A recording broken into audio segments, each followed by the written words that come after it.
7 media میں آپ کا استقبال ہے۔ میں ہوں آپ کا میزبان سید فاروق احمد۔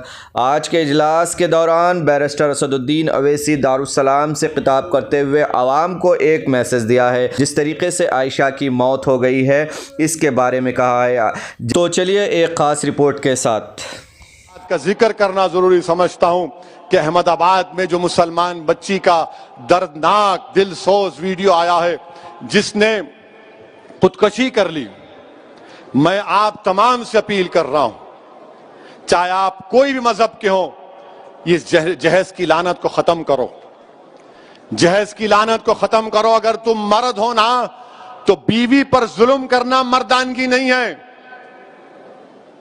بیوی کو مارنا مردانگی نہیں ہے، بیوی سے پیسوں کا مطالبہ کرنا مردانگی نہیں ہے۔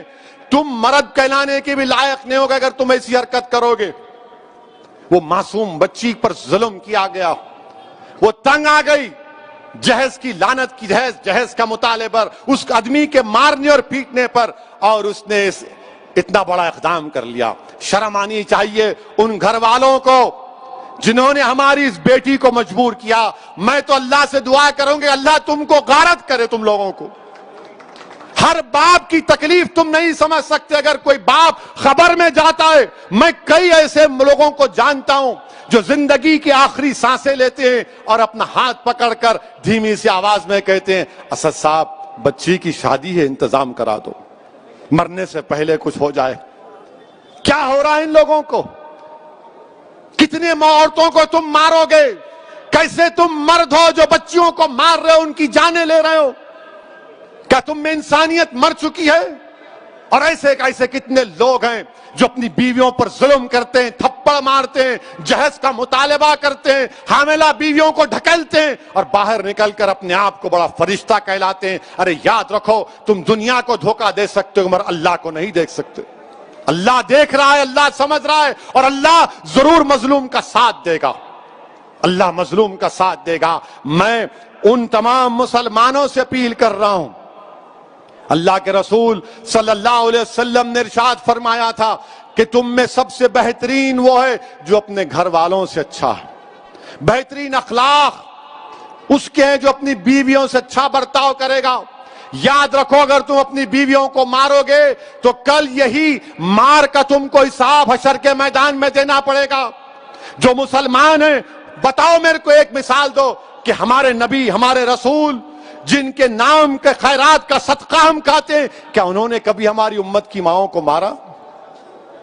کہ اللہ کے رسول صلی اللہ علیہ وسلم کی مثال دو۔ تم کہتے ہو کہ میں محمد صلی اللہ علیہ وسلم کا امتی ہوں، ارے شرم سے ڈوب مرو۔ تم رسول اللہ کے امتی ہو اور اب بچی کو مارتے ہو، اس بچی سے جہیز کا مطالبہ کرتے ہو۔ ارے اسلام میں جہیز کا مطالبہ کرنا حرام ہے، حرام ہے، حرام ہے۔ تم سور کا گوشت بھی نہیں کھا رہے بلکہ تم حرام کام کر رہے ہو۔ ختم کرو یہ جہیز کو۔ کیا لے کے جاؤ گے خبر میں؟ حیدرآباد کی، دکن کی تاریخ بھری پڑی ہے، محلات ہیں بادشاہوں کے، ان کے مقبرے پر آج پھول ڈالنے والا کوئی نہیں ہے۔ کیا لے کے جاؤ گے تم کسی بچی پر ظلم کر کے؟ کتنی دولت تم کو چاہیے؟ ظلم کرے اس بچی پر، تکلیف ہوتی ہے، شرمندگی ہوتی ہے۔ سوچو اس بات کو، ختم کرو ان برائیوں کو اپنے معاشرے سے۔ بچیاں، اللہ کے رسول صلی اللہ علیہ وسلم مسلمانوں کے لیے کہہ رہا ہوں بلکہ دنیا کو بتا رہا ہوں کہ ہمارے رسول صلی اللہ علیہ وسلم جب اپنے بیٹی سے ملنے جاتے، شہزادی جنت سے، یا وہ آتی، اللہ کے رسول صلی اللہ علیہ وسلم اپنی صاحبزادی کے لیے کھڑے ہو جاتے، بیٹی کے لیے کھڑے ہو جاتے تھے، حضرت فاطمہ کے لیے پیشانی پر بوسہ دیتے اپنی بیٹی کو۔ اور تم کیا کر رہے ہو؟